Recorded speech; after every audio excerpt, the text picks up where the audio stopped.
नमस्कार साथियों, एक बार पुनः आप सभी का स्वागत है। आज की इस क्लास में हम लोग एक यूनिट 10 के टॉपिक में चर्चा करने वाले हैं। यह यूनिट 10 का टॉपिक एक टॉपिक ना होकर के कई सारे संस्थानों का एक समूह का टॉपिक है, जिसमें कुछ फूड एजुकेशन से जुड़े हुए हैं ना, ये फूड सेफ्टी, फूड स्टैंडर्ड के एजुकेशन से जुड़े हुए जो संस्थान हैं है ना, उनके बारे में आज हमको यहाँ पे चर्चा करनी है। हम 2 से 3 क्लासेस में इनकी चर्चा करने वाले हैं। आज हम सिर्फ एक संस्थान के बारे में बात करेंगे।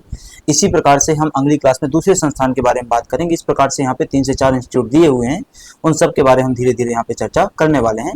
यहाँ पे जो संस्थान दिए हुए हैं वो कौन कौन से संस्थान है, तो एक CFTRI है ना, दूसरा आपका इसी में एक जो संस्थान दिया है वो निफ्टेम दिया हुआ है, तीसरा जो संस्थान है आपका वो ICR है, चौथा ICRM है, और पांचवा जो संस्थान है वो क्या है आपका DFRL है। ठीक है, तो आज की इस क्लास में हम लोग जो चर्चा करने वाले हैं वो CFTRI के बारे में चर्चा करने वाले हैं, जिसका नाम है, पूरा नाम है central food technological research institute है ना।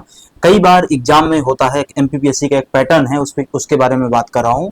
कई बार MPPSC के एग्जाम के पैटर्न में एक शॉर्ट फॉर्म देकर के उसका फुल फॉर्म पूछा जाता है ना, कई बार अब्रिविएशन दे दिया जाता है, उसका फुल फॉर्म पूछा जाता है। तो वैसे ही आपको एक क्वेश्चन डायरेक्ट बन सकता है, पहला क्वेश्चन कि what is the full name of the CFTRI है ना, और उस समय हमको पता होना चाहिए कि सेंट्रल फूड टेक्नोलॉजिकल है ना, यहाँ पे टेक्नोलॉजी नहीं होगा, टेक्नोलॉजिकल रिसर्च इंस्टीट्यूट है ना, वो उसका एग्जैक्टली क्या पूरा नाम है वो आपको पता होना चाहिए। ठीक है, चालू करते हैं संस्थान के बारे में थोड़ी थोड़ी बातें देखते हैं। ठीक है, CFTI जो है वो एक फूड रिसर्च इंस्टीट्यूट है, इस क्षेत्र में सबसे प्रमुख संस्थान है, जिसका हेडक्वार्टर कहाँ पर है, मैसूर कर्नाटक में। एक्चुअली ये इंस्टीट्यूट कहाँ पर है, तो ये इंस्टीट्यूट है मैसूर में, कर्नाटक में है ना। ये एक constituent laboratory, it is a constituent laboratory of the central scientific research and industrial council है ना।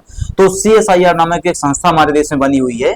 तो CSIR स्वयं से काम ना करके बहुत सारी अपनी क्या है एक सहायक संस्थाएं बना करके रखी हुई है, और उन सहायक संस्थाओं के माध्यम से वो क्या करती है, अपना काम कंडक्ट करती है। ठीक है, तो उन सहायक संस्थाओं के में बहुत सारे काम उनके द्वारा कंडक्ट किए जाते हैं। जैसे उदाहरण के लिए फूड सेक्टर में उन्होंने कौन सी सहायक संस्था बनाई है, CFTRI बनाई हुई है। ठीक है, तो CFTRI दरअसल एक रिसर्च लैब है, एक क्या है, रिसर्च लैब है। किसकी रिसर्च लैब है, CSIR की रिसर्च लैब है, लेकिन ये रिसर्च लैब एक इंस्टीट्यूट के रूप में काम करती है, और उस क्षेत्र का मतलब फूड रिसर्च के क्षेत्र में ये लोग बकायदा क्या करते हैं, संस्थान के तौर पे कोर्सेज का संचालन करते हैं। ठीक है, तो ये CFTRI मैसूर में है।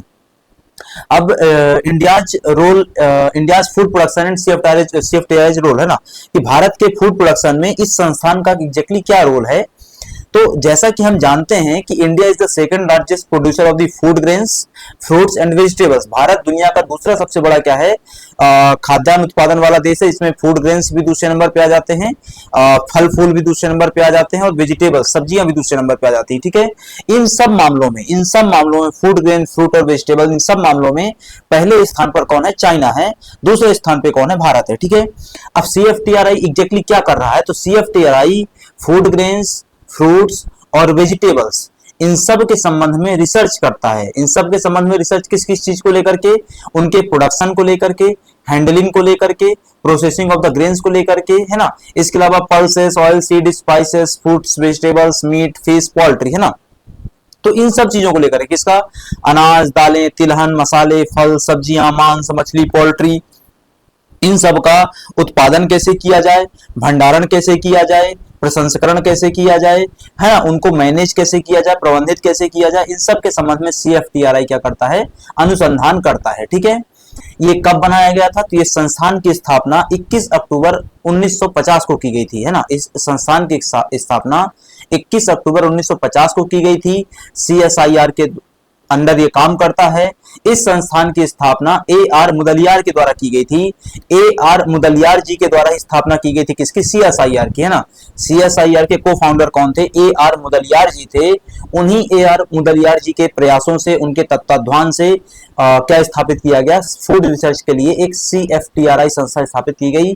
कहां पर, मैसूर में। कब, 21 अक्टूबर 1950 को। ठीक है, इसका हेडक्वार्टर कहाँ पर है? तो इसका हेडक्वार्टर चेलुवंबा विलास पैलेस है ना, मैसूर में है। ये एक पैलेस में इसको हेडक्वार्टर किया गया है। ये पैलेस एक उसमें दिया गया था, दान में दिया गया था यहाँ पे संस्थान खोलने के लिए। किसके द्वारा? तो उस समय के वोडियार वंश के राजा थे। मैसूर में जो वोडियार वंश होता था उस समय वहां के जो राजा थे है ना, राजा जय चाम राजा, उनके द्वारा ये दान में दिया गया था। वैसे पॉइंट आपको ध्यान रखने की आवश्यकता नहीं है एग्जाम के पर्सपेक्टिव से, लेकिन चेलुम्बाबा विलास पैलेस आपको ध्यान में होना चाहिए। ठीक है। रिसोर्स सेंटर के तौर पे बात करें, रिसोर्स सेंटर का मतलब क्या होता है? तो वो संस्थान जो इसको मदद कर रहे होंगे। CFTRI मैसूर में है, उसको मदद करने वाले संस्थान रिसोर्स सेंटर के तौर पे, अनुसंधान केंद्र के तौर पे कहाँ काम करते हैं? तो इसके भी अनुसंधान केंद्र हैं जो हैदराबाद, लखनऊ और मुंबई में क्या कर रहे हैं? काम कर रहे हैं, वहां से सिचुएटेड है। ठीक है। हैदराबाद, लखनऊ और मुंबई से ये संस्थान क्या कर रहे हैं? काम कर रहे हैं। ठीक है। तो ये 3 जगहों से इसके रिसोर्स सेंटर वर्किंग है। जैसे कि पिछली क्लास में हमने देखा था, जब हम पीछे बात कर रहे थे एग मार्क को लेकर के, तो एग मार्क में हमने देखा था कि बहुत सारे इसकी लेबोरेटरीज हैं जो काम करती हैं ना। वैसे ही ये जो संस्थान है CFTRI है, यह R&D के सेक्टर में काम कर रहा है बहुत सारे डिपार्टमेंट के माध्यम से। इसके 16 डिपार्टमेंट है ना, इसके क्या है 16 डिपार्टमेंट है जो अलग अलग क्षेत्र में क्या करते हैं? फोकस करते हैं। जैसे उदाहरण के लिए एक संस्थान है जो फूड इंजीनियरिंग में, खाद्य इंजीनियरिंग में फोकस करता है। एक खाद्य जैव प्रौद्योगिकी में, फूड बायोटेक्नोलॉजी में, एक माइक्रोबायोलॉजी में, एक ग्रेन साइंसेस में, सेंसरी साइंस में, बायोकेमिस्ट्री, मॉलिक्यूलर न्यूट्रिशन में, फूड सेफ्टी में, ऐसे ढेर प्रकार के है ना। मोटा मोटा तौर पे हमने जैसे कहा कि 16 प्रकार के क्या करते हैं? इसके R&D डिपार्टमेंट्स हैं जो अलग अलग 16 प्रकार की स्ट्रीम्स में, 16 प्रकार के क्षेत्र में क्या कर रहे हैं? फोकस करके काम कर रहे हैं। ठीक है। अब आता है कि इसके कुछ कोर रिसर्च एरियाज होंगे CFTRI के, जहां पे लोग फोकस होकर के काम करते हैं। जैसे इनका कोर एक रिसर्च एरिया है, वो है इंजीनियरिंग साइंस है ना। इसमें इनोवेशन करना, फूड में, फूड की प्रोसेसिंग में इनोवेशन करना, फूड के प्रिजर्वेशन में इनोवेशन करना मतलब कैसे हम फूड की सेल्फ लाइफ बढ़ा सकते हैं, कैसे हम फूड के उसके प्रिजर्वेशन को क्या कर सकते हैं? प्रोलॉन्ग कर सकते हैं, बढ़ा सकते हैं। ठीक है। ताकि क्या किया सके? ज्यादा से ज्यादा उसमें से लाभार्जन किया जा सके और ज्यादा से ज्यादा उसमें क्या है? जनता को लाभ पहुंचाया जा सके। इसके अलावा टेक्नोलॉजी डेवलपमेंट करते हैं ताकि हम प्रोडक्शन और हैंडलिंग को क्या कर सके? मैनेज कर सके, बेहतर कर सके। अभी जैसे उदाहरण के लिए हमारे देश में फूड सेक्टर में सबसे बड़ी समस्या क्या है कि प्रोडक्शन और हैंडलिंग बहुत ज्यादा क्या है? मैनुअल है। और मैनुअल फूड के मामले में यदि मैनुअल प्रोडक्शन और हैंडलिंग होगा तो वहां पर कंटेमिनेशन के चांसेस ज्यादा होंगे। तो यदि आप इसको ऑटोमेशन में लेकर के जाएंगे तो टेक्नोलॉजी डेवलपमेंट करना पड़ेगा, और यदि ऑटोमेशन में लेकर के टेक्नोलॉजी डेवलपमेंट के माध्यम से तो मैनुअल चीज क्या हो जाएगी? कम हो जाएगी। तो उससे होगा क्या फायदा? उससे कंटेमिनेशन के चांसेस क्या हो जाएंगे? कम हो जाएंगे। ठीक है। इसके अलावा ट्रांसलेशनल रिसर्च की, भाई ट्रांसलेशनल रिसर्च के तहत ये लोग क्या करते हैं? तो applying lab research into industrial use, बहुत महत्वपूर्ण चीज होती है। इसको हम लोग सामान्यतः इसको पढ़ने की उसमें चीज में कहते हैं कि लैब टू लैंड कनेक्शन है ना। इसको क्या कहा जाता है? लैब टू लैंड कनेक्शन, मतलब प्रयोगशाला से धरातल में उसको लेकर के जाना। तो जो तुम रिसर्च प्रयोगशाला में करते हो, 16 डिपार्टमेंट के अलग अलग जो रिसर्च कर रहे हो, उसको धरातल में जाकर क्या करो? इंप्लीमेंट करो, ताकि पता चले कि उसका क्या इंपैक्ट निकल करके आ रहा है। ठीक है। इसके अलावा आखिरी जो इनका कोर रिसर्च एरिया वो है फूड प्रोटेक्शन एंड सेफ्टी, खाद्य सुरक्षा और संरक्षण के मामले में क्या करते हैं?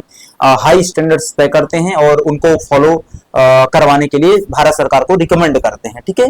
तो ये 4 कोर एरियाज में क्या कर रहे हैं? लगातार रिसर्च कर रहे हैं, इनोवेशन कर रहे हैं, ताकि बेहतर तरीके से क्या किया सके? इस फूड रिसर्च सेक्टर को रेगुलेट किया जा सके। ठीक है। तो ये पूरा का पूरा हमारा CFTRI संस्था था, जिसके बारे में हमने पूरी बातें समझी। इस पॉइंट, इस क्वेश्चन से, इस टॉपिक से है ना, इस पर्टिकुलर टॉपिक से, इससे बाहर जो हमने कंटेंट पढ़ा, इससे बाहर कहीं भी कुछ भी जाने वाला नहीं है। इतना ही क्या उसमें पर्याप्त रहेगा। अगली क्लास में हम एक नई संस्था के बारे में चर्चा करेंगे, जो इन्हीं में से हमने शुरू में देखा था, है ना, कि भाई टोटल हमको 5 संस्थान देखने, इसमें से अगला संस्थान हम देखेंगे वो है निफ्टेम, है ना। निफ्टेम के बारे में हम चर्चा करेंगे। चलिए अभी ये क्लास खत्म करते हैं, मिलेंगे अगली क्लास में। तब तक के लिए आप सभी का धन्यवाद।